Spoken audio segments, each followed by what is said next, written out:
আজকে সকাল সকালই খুব সুন্দর রোদ্র উঠেছে। তো এবার রমজানে বেশিরভাগ অংশেই কিন্তু শীত থাকবে, কারণ এখনো কিন্তু শীত যায় নাই, মোটামুটি শীত পড়তেছে। তো বাড়ি কম্বল গায়ে দেওয়া লাগে না, তো হালকা পাতলা গায়ে দিলেই চলে। তবে দেখা যায় কি ভোর রাত্রে কিন্তু অনেকটা শীত পড়ে। তো এবার শীত গরম দুটো মিলিয়ে কিন্তু রমজানটা কেটে যাবে আলহামদুলিল্লাহ। সবাই সবার জন্য দোয়া করবেন, সবাই যেন রমজান মাসটা ভালোভাবে কাটাতে পারে। আসসালামু আলাইকুম, কেমন আছেন আমার প্রিয় ভাই বোনেরা ও দিদিমণিরা? আশা রাখছি যে যেখানে আছেন সবাই ভালো আছেন এবং সুস্থ আছেন। আলহামদুলিল্লাহ, আমিও আপনাদের সবাই দোয়ায় ও ভালোবাসায় বেশ ভালো আছি। এই তো আপনাদের মাঝে আবার ফিরে এসেছি নতুন দিনে নতুন একটা ভিডিও নিয়ে। আশা রাখতেছি আমার আজকের ভিডিওটিও আপনাদের কাছে ভালো লাগবে ইনশাল্লাহ। তো আমার সাথে থাকুন আর দেখতে থাকুন। আর এই যে দেখুন, কলার মশলা নিয়ে হাজির হয়েছি। এই কলার মশাগুলা একদম গাছের টাটকা, একজনই গিফট করেছে। গলাটার ভিতরে কেমন যেন খুসখুস করে, বুঝছেন? একটু দুধ চা খেয়েছিলাম হয়তো সেই জন্য। যাই হোক, সমস্যার কারণে কিন্তু অনেক পছন্দের খাবার অলরেডি ছেড়েই দিয়েছি। তারপরও মাঝে মধ্যে ওই যে মন চায়, তখন দেখা গেছে একটু খেয়ে নেই। তো এই যে খাওয়ার পরেই কিন্তু একটু সমস্যা দেখা দেয়।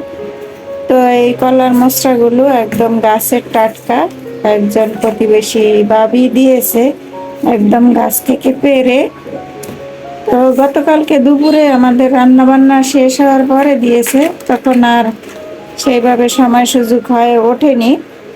তো ইনশাল্লাহ আজকে এগুলো বাজি করব আশা করছি। আমার মেয়ের খুব পছন্দের একটা খাবার, সে কিন্তু মশলা বাজি খুবই পছন্দ করে। তো অফ ক্যামেরা এগুলো আমি কাটা বাছা করে নেব।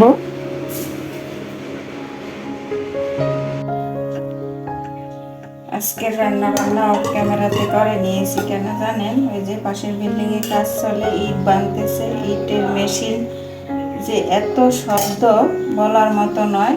সেই জন্য আর কোনো রেসিপি বা রান্না বান্না কোনো ভিডিও ক্লিপ নিতে পারিনি।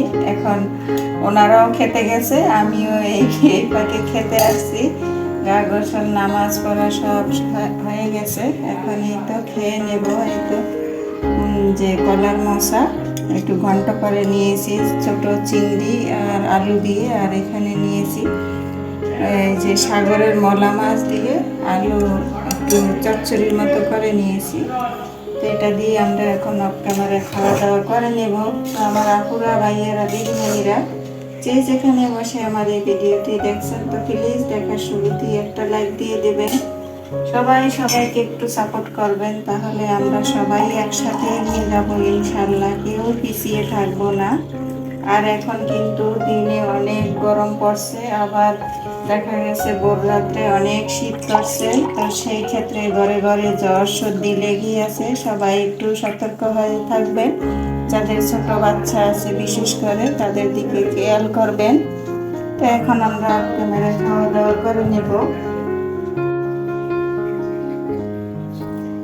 অফ ক্যামেরায় আলু সিদ্ধ করে এই যে হাতের সাহায্যে ম্যাশ করে নিয়েছি আলুগুলো। তো এখন এই তো আলুর সাথে আমি যা যা উপকরণ লাগে তাইতেই দিয়ে দেব। এই যে এখানে নিয়ে নিয়েছি শুকনো মরিচ তেলে ভেজে নিয়েছি, আর কিছুটা পেঁয়াজও আমি ওই তেলে ভেজে নিয়েছি। স্বাদ অনুযায়ী লবণ নিয়েছি আমার ঘরোয়া পদ্ধতিতে মশলা, গরম মশলা গুঁড়ো, বিভিন্ন গরম মশলা গুঁড়ো আর কি, পাঁচমিশালি, জিরে গুঁড়ো, ধনিয়া গুঁড়ো। এই তো এখন এই আলুগুলোর সাথে আমি সবগুলো উপকরণ দিয়ে দেব, দিয়ে সুন্দর করে একটা ডো তৈরি করে নেব। তো এইভাবে যদি ঘরে থাকা উপকরণ দিয়ে বা আলু দিয়ে বলুন বা আটা ময়দা যেটাই বলুন দিয়ে যদি নাস্তা তৈরি করা হয়, তাহলে দেখা যায় কি খেতে বেশ ভালোই লাগে, আর বাচ্চারাও খুব পছন্দ করে।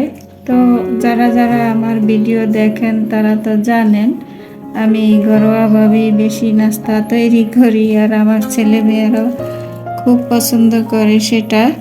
এই তো আমি সবগুলো উপকরণ দিয়ে এখন ভালো করে মেখে নিতেছি।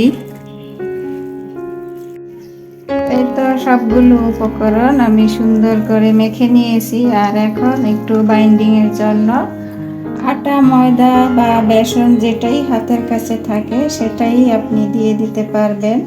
তো আমার হাতের কাছে আটা আছে, আমি আটাটাই দিয়ে দিচ্ছি। এটা হচ্ছে শুধুমাত্র বাইন্ডিংয়ের জন্য, এছাড়া আর কিছুই না। তো এখন এই তো আটাগুলো ভালো করে মেখে নেব। এই তো এখন আমি এই তো একটা বাটিতে সামান্য একটু তেল, সাদা তেল নিয়ে নিয়েছি, আর হাতের মধ্যে এই তো সামান্য একটু তেল লাগিয়ে এই তো একটা চপিং বোর্ডের উপরে আমি স্টিকগুলো বানিয়ে নিচ্ছি। তো এই আলুর স্টিকগুলো খেতে কিন্তু বেশ মজা হয়। তো এই সব নাস্তা কিন্তু ছোট বড় সবাই পছন্দ করে, একবার খেলে বারবার খেতে চায়। তো এই হচ্ছে ছেলে মেয়েদের অবস্থা। তো সত্যি এভাবে ঘরে তৈরি করলে স্বাস্থ্যসম্মত নাস্তা হয় এবং বাচ্চাদের জন্য, সবার জন্য, ছোট বড় সবার জন্যই ভালো হয়, ভালো লাগে। ঘরোয়াভাবে নাস্তা যেরকম তৃপ্তি করে খাওয়া যায়, যেরকম ভালো লাগে, দোকানের জিনিস কিন্তু খেতে ওরকম তৃপ্তি পাওয়া যায় না।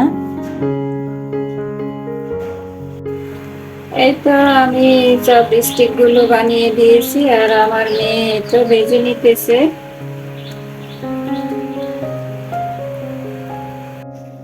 এই তো চপ স্টিকগুলো ভেজে একেবারে টেবিলে নিয়ে আসলাম খাওয়ার জন্য। তো দেখেছেন তো ঘরোয়াভাবে শুধুমাত্র আলু দিয়ে আর ঘরোয়া মশলা দিয়ে কি সুন্দর করে নাস্তাটা তৈরি করে নিলাম।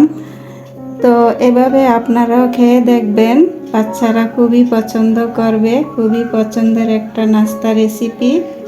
এই তো একটু টমেটো সস নিয়ে নিলাম। এখন এই তো বিকেলে সবাই মিলে নাস্তাটা করে নেব।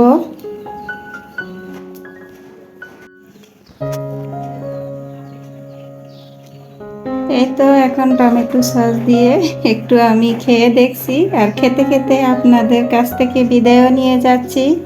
দেখা হবে আবার নতুন কোনো ভিডিওর মাধ্যমে। সেই পর্যন্ত সবাই ভালো থাকবেন, সুস্থ থাকবেন, নিরাপদে থাকবেন। আল্লাহ হাফেজ। আসসালামু আলাইকুম।